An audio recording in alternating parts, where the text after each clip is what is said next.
Today, I'm bringing you a very instructive endgame, and it's absolutely essential when it comes to king and pawn endings, the rule of the square. In this example, the pawn is on e5, and here's the big question. When you're low on time, can the pawn promote on its own, or does it need help from the king? That's exactly what the rule of the square is for. It helps you solve this kind of situation fast when you don't have much time to calculate. You're not going to go, I move here, he moves there, then I go here. You don't really have time or clarity, especially when the king is far from the pawn. So this method helps you quickly figure out if you actually need the king or not. And there are two main ways to apply the rule of the square. The first one is just count how many squares your pawn still needs to reach promotion. It might sound like something pretty basic, but in my opinion, this is one of the most effective methods, especially if you're just starting to learn more about endgames. So, for example, you've got a pawn on e5. You count how many squares it still needs to promote. In this case, e6, e7, and e8. So, 3 squares to queening. Now, take that same number, 3, and extend it sideways to the left. So, 1, 2, 3.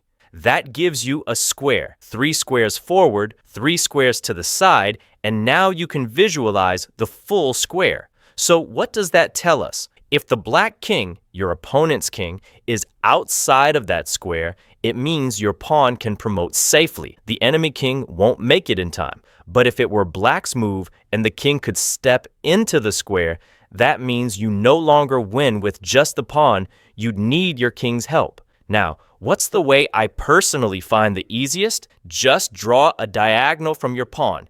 In this case, from e5, draw a diagonal up to the promotion rank, the 8th, and then you simply close the square. That's the second way to apply the rule. In my opinion, it's a little easier, but you can go with whichever method feels more intuitive to you. And again, we look at the king. The black king is outside the square. So that means if you start pushing the pawn as white, the black king won't make it. You'll be able to promote. Why? Because we saw he's not inside the square. Now, if it were black to move, let's say, I don't know, you passed your turn, notice that the black king would step into the square. Once they're in, if you push the pawn on its own, you won't be able to promote anymore. So this rule is extremely effective in these kinds of endgames, especially when the position is tense, because it helps you quickly determine whether you can win or not. But if you want to know the most accurate method for winning king and pawn versus king, in the next video, I'll show you the idea of critical squares. It's another fundamental concept when it comes to king and pawn endings. Let's move on to the second one. Here, white has a pawn on e5 again, and once more, the position is pretty similar. So, can the pawn promote on its own here? The answer is no, it can't.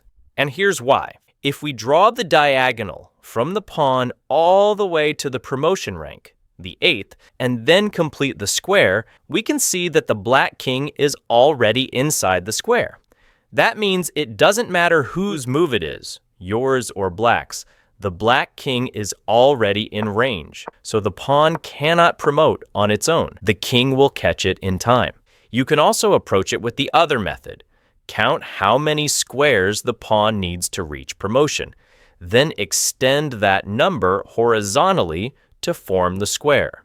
If the black king is inside that square, like he is in this case, it means he can catch the pawn. All right, here's a quick challenge for you. You're playing with the white pieces. If you had 10 seconds to evaluate this position, what would you think? Do you believe white needs the king's help, or can the pawn on h3 promote on its own?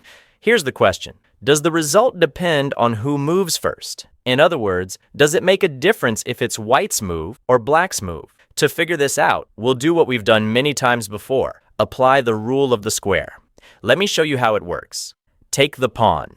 As I mentioned, there are 2 ways to approach this, and I'll go through both with you. First, we see that the white pawn needs 1, 2, 3, 4, 5 squares to promote.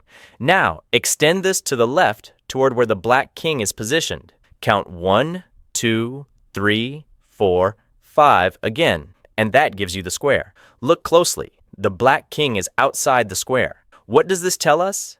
It means that if it's white's move, you win, because the black king can't catch the pawn. But if it's black's move, they can step into the square and stop the promotion. So if it's your turn, you can push the pawn and the black king won't be able to catch it. However, if you think from black's perspective, they'll play king to c3 or king to c4, entering the square. Once you trace it again, you'll see the black king is now inside the square.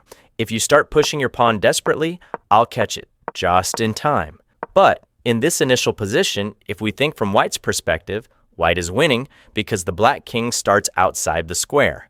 So in this position, white wins. It's a fairly simple concept. You've probably come across it before. That said, these small concepts are crucial if you want to deepen your understanding of endgames. In the next video, I'll cover critical squares, which is another essential concept for learning how to win with king and pawn against king. This is a basic endgame you absolutely need to know. I hope you found this helpful. Don't forget to like the video, subscribe to the channel, and turn on the notification bell.